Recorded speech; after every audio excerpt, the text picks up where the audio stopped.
विधिवत विधिवत एक पीसी करेंगे, उसमें फिर बोलेंगे कि हम तो जीते हुए थे, विश्व गुरु मोदी जी ने ईवीएम को हैक कर लिए। उनकी बेवकूफ़ी है तेजस्वी जी का कि वो लेटर लिखे हैं। अब तो और फंस गए हो, जो राहुल जी जो छोटा सा किताब लेके घूम रहे हैं, डायरी, कहीं भी जाते हैं डायरी दिखाते हैं पब्लिक। कैसा रिलेशन था दोनों के बीच में हमको पता नहीं था, लेकिन दोनों में काफी घनिष्ठता थी, लालू में और सोनिया में। कांग्रेस ने ही एक जमाने में ओबीसी का आरक्षण को छीन कर और मुस्लिम को दे दी थी। उस लेटर को काफी सहेज के रखेंगे हमारे विश्व गुरु मोदी जी, काफी सहेज के रखेंगे। ये लालू जी को पता है और तेजस्वी को भी पता होगा, क्योंकि जब खेल रहे हैं और उड़ रहे हैं हेलीकॉप्टर से, कि जो लाल डायरी दिखा रहा है उसी के खानदान में लाल डायरी फाड़ने का काम हुआ है। लोकसभा चुनाव का 6 चरण समाप्त हो गया। 7वां चरण 1 जून को होने वाला है, संपन्न हो जाएगा। उसके बाद 4 जून को जो है मतगणना होगी।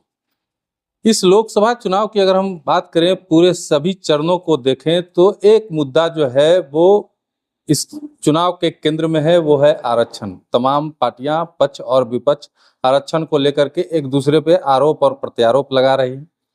कल की बात है, लालू यादव ने अपने फेसबुक पोस्ट में आरक्षण को लेकर के सवाल उठाया, प्रधानमंत्री मोदी पर सवाल उठाया कि आप आरक्षण को खत्म करना चाहते हैं। उसके बाद आज जो है उनके पुत्र पूर्व उप मुख्यमंत्री तेजस्वी यादव ने भी एक प्रधानमंत्री मोदी को एक चिट्ठी लिखी है।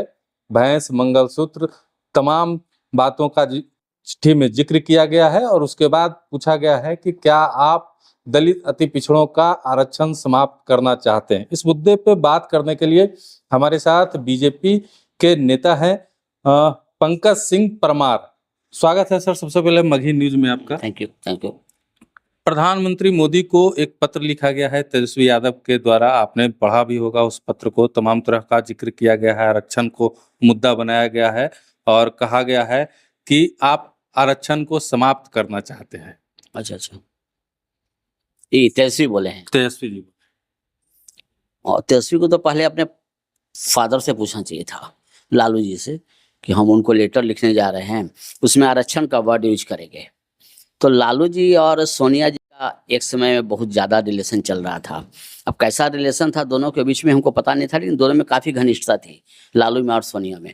यानी कि राजद और कांग्रेस में काफ़ी घनिष्ठता थी और एक समय लोकसभा में राजद का ही चलता था, कांग्रेस का नहीं चलता था।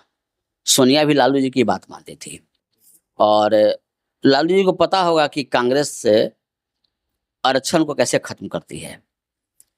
जो आरक्षण की बात तेजस्वी जी कर रहे हैं या लालू जी भी किए हैं कहीं कहीं सभा से, उनको पता नहीं है कि आरक्षण का जो आरक्षण को जो मिसगाइडेड किया है, जो आरक्षण को हटाया गया, वो कांग्रेस ने हटाई थी।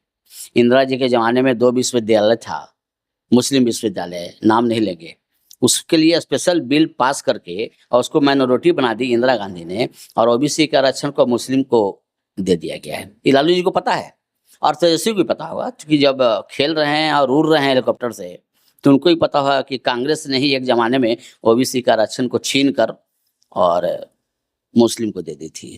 कर्नाटक में भी ओबीसी का आरक्षण में सेंध लगाई और मुस्लिम में 77 कास्ट हैं, टाइप ऑफ कास्ट 77 है, उनको दिया गया। ये भी पता होगा तेजस्वी को। तेजस्वी को भी पता होगा कि कर्नाटक में ही हमारी ही पार्टी, इंडिया गठबंधन की पार्टी ने खेला किया है। तो ओबीसी का आरक्षण छीनने का काम करती है कांग्रेस, जिसके साथ इन लोग हाथ मिलाए हैं, है ना। अब किस मद्देनजर उन्होंने आरक्षण का मुद्दा उठाया, अभी तक हमको समझ में नहीं आ रहा है।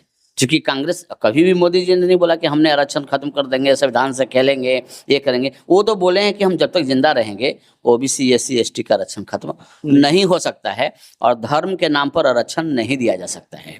ये कांग्रेस को चैलेंज दिए हैं कि यदि देना है तो तुम मैनिफेस्टो पर या मंच पर खड़ा होकर बोल दो एक बार कि हम धर्म के नाम पर आरक्षण दिए हैं और भी देते रहेंगे। तो हो सकता है कि कांग्रेस का नाम ही खत्म हो जाए, कांग्रेस का नाम ही खत्म हो जाए आरक्षण के मुद्दे पर। जो आपने पूछा, ये उनकी बेवकूफ़ी है तेजस्वी जी का कि वो लेटर लिखे हैं। अब तो और फंस गए हो, अब तो और फंस गए। लेटर लिखने के बाद उनकी दोनों हाथ बंध गई। अब यदि कांग्रेस किसी भी स्टेट में यदि चाहती भी है कि हम ओबीसी के आरक्षण में सेंध लगाएं, तो कांग्रेस तो बाद में फंसेगी, पहले तेजस्वी फंसेंगे।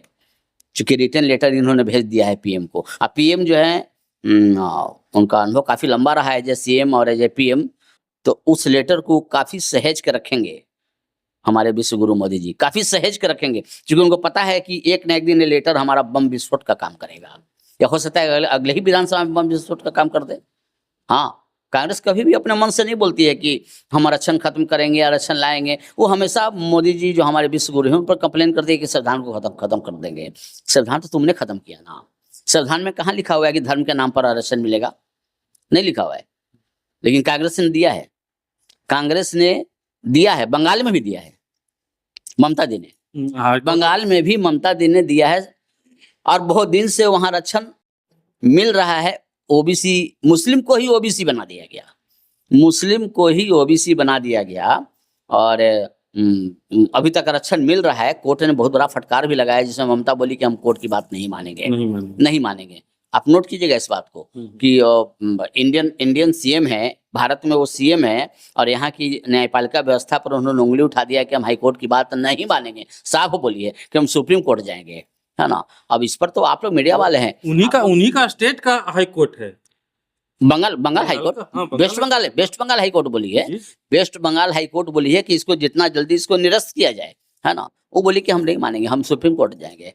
तो इससे तो आप लोग मीडिया वाले, आप ममता इससे पूछिएगा ना कि मुस्लिम को आरक्षण देने का अधिकार आपको किसने दिया? अम्बेडकर साहब ने दिया।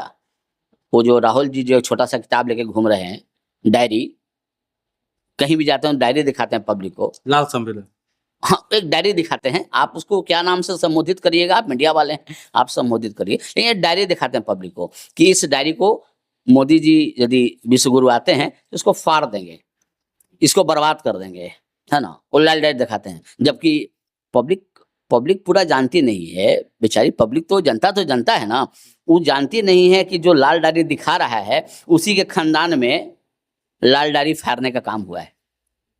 स्त्री पर जो, नारी शक्ति पर जो लोकसभा में बिल पास हो रहा था, उस बिल को कौन फाड़ रहे थे? आप देखे होंगे पार्लियामेंट में उस बिल को कौन फाड़े थे? राहुल गांधी फाड़े थे। उस बिल में क्या कमी थी कि राहुल गांधी फाड़ती है? नारी शक्ति की बिल थी, अब बिल को उन्होंने राहुल गांधी फाड़ने में अहम योगदान किया, सबसे शुरुआत किया राहुल गांधी ने बिल फाड़ने का। क्योंकि यहाँ का कानून व्यवस्था थोड़ा लचीला है, तो बिल फाड़ने के बावजूद भी राहुल गांधी अभी भी कैंपेन कर रहे हैं। और थोड़ा सा कानून व्यवस्था यहाँ का लचीला है कि केजरीवाल ऐसे व्यक्ति को कोर्ट कहती है कि आप सीएम हैं और आप इलेक्शन प्रचार में जा सकते हैं, यू कैन गो, है ना। आप फिर 1 तारीख को हम कम इन इंतहार, वो भी केजरीवाल कई बार, कितने बार कह चुके हैं कि मोदी जी आएंगे तो आरक्षण खत्म कर देंगे, मोदी जी आए तो संविधान खत्म कर देंगे। अरे संविधान तो तुम खत्म कर रहे हो, संविधान तो तुमने खत्म किया। पहली बार ऐसा हुआ है कि जिस पर लीगल आरोप लग चुका है, जिस पर हाईकोर्ट ने कितनी बार फटकार दे चुका है इसको केजरीवाल साहब को, इस्तीफा नहीं दिए। इतना उनको मोह है कुर्सी से, इस्तीफा नहीं दिए, जेल में रख के सरकार चला रहे हो। एक चीज और जिक्र किया है तेजस्वी यादव ने, उन्होंने कहा है कि भैंस, मंगलसूत्र और मुजरा का जिक्र किया है अपने लेटर में। प्रधानमंत्री अपने भाषणों में भैंस, मंगलसूत्र और मुजरा की बात पहले कर चुके हैं, आपको भी पता होगा। क्या लगता है तेजस्वी यादव डर गए हैं? डर ही नहीं गए हैं, आप सारा बात आप लोग करते हैं। इंडिया गठबंधन के जितने भी नेता हैं, छोटा हो या बड़ा, नेता तो देता ही होता, छोटा बड़ा क्या होगा, डर ही नहीं गए हैं। वो भैंस की बात क्यों कर दिए, तेजस्वी क्वेश्चन क्यों किए?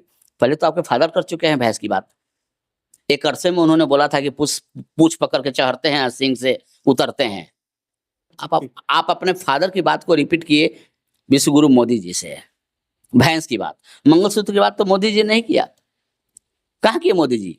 मंगलसूत्र की बात मोदी जी नहीं किए हैं। कांग्रेस के मैनिफेस्टो में एक वर्ड ऐसा लिखा हुआ है जिसको कि हम लोग देहाती भाषा में बोलते हैं दी अर्थी वर्ड जी। तो उसमें एक मुस्लिम लीग, घुमा फिरा के मुस्लिम लीग लिखा हुआ है, जो हमारे हिंदू वर्ग के लोग नहीं समझ सकते हैं उस मैनिफेस्टो को देख के।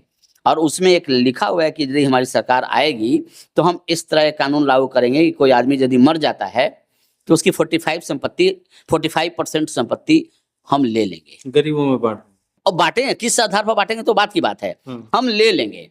3 मकान है, उसका 45% हम ले लेंगे, इसका मतलब क्या हुआ पता है? दूरदृष्टि क्या होगी या इसका दुष्प्रभाव क्या होगा कि यदि आप भी हैं तो आप नहीं चाहेंगे कि हमारा चैनल या काफी ज्यादा उभर जाए ऑल ओवर इंडिया में, क्योंकि आप जानिए कि हमारे मरने के बाद तो 45% जो इसका जो एसेट है वो सरकार ले लेगी, तो आप ज्यादा मेहनत नहीं करेंगे। ऐसे करते करते पूरा दुनिया जो है चाहेगी कि इस रूल को जितना जल्दी पालन इंडिया में हो जाए, क्योंकि इंडियन लोग जितना जल्दी पंगु बन जाए, हम भी पंगु बन जाएंगे, हम भी पंगु बन जाएंगे। हम क्यों करेंगे पटना दिल्ली बॉम्बे? पटना भी हम बैठे रहेंगे आराम से। हम जानते हैं कि पटना दिल्ली बॉम्बे हम करेंगे और हमारे जाने के बाद हमारे जो जो जनरेशन है, जो बेटा बेटी है, उसको कुछ नहीं, 45% तो ही ले लेगी, कांग्रेस ले लेगी। तो हम दौड़ धूप बंद कर देंगे, उतना ही काम करेंगे जितना में हमारी रोजी रोटी चल जाए। यानी पूरा इंडिया पैरालाइज्ड हो जाएगा, फिजिकली पैरालाइज्ड हो जाएगा। अर्जेंटीना में एक बार ऐसे ही हुआ था। बहुत रिच कंट्री थी अर्जेंटीना, बहुत रिच कंट्री, और बहुत रिच कंट्री अर्जेंटीना एक जमाने में थी, और सेम यही बिल अर्जेंटीना लाया था। आज अर्जेंटीना का स्थिति आप देख लीजिए क्या हुआ। आप देखिए, खुद देखिए ना, आप तो मीडिया वाले हैं, खुद देखिए कि अर्जेंटीना आज किस स्थिति में पहुंचा हुआ है। उससे ही बदतर स्थिति में राहुल जी इंडिया को पहुंचाना चाह रहे हैं, क्योंकि राहुल जी को तो फंड आता है ना, अमेरिका से फंड आता है, इटली से फंड आता है, और जब भी हम तो समझ रहे हैं कि इलेक्शन जैसे ही खत्म होगा इनका टिकट कटा हुआ होगा इटली जाने का। हाँ, इटली जाएंगे तो फिर वो जाएंगे कैम्ब्रिज विश्वविद्यालय जाएंगे, वहाँ एक हॉल है, वहाँ एक विधिवत एक पीसी करेंगे, उसमें फिर बोलेंगे कि हम तो जीते हुए थे, विश्व गुरु मोदी जी ने ईवीएम को हैक कर लिए, वहाँ तो लोकतंत्र है नहीं। इंडिया के लोकतंत्र को बदनाम करने के लिए राहुल जी को जो नहीं बोलना चाहिए वो विदेश की धरती पर बोले हैं। प्रधानमंत्री मोदी जी ने अपने भाषण में कहा कि 4 तारीख के बाद जो भी भ्रष्टाचारी हैं उस पर कार्रवाई होगा, हेलीकॉप्टर जब घूमना बंद होगा तो जेल वाला रास्ता जो है खुल जाएगा।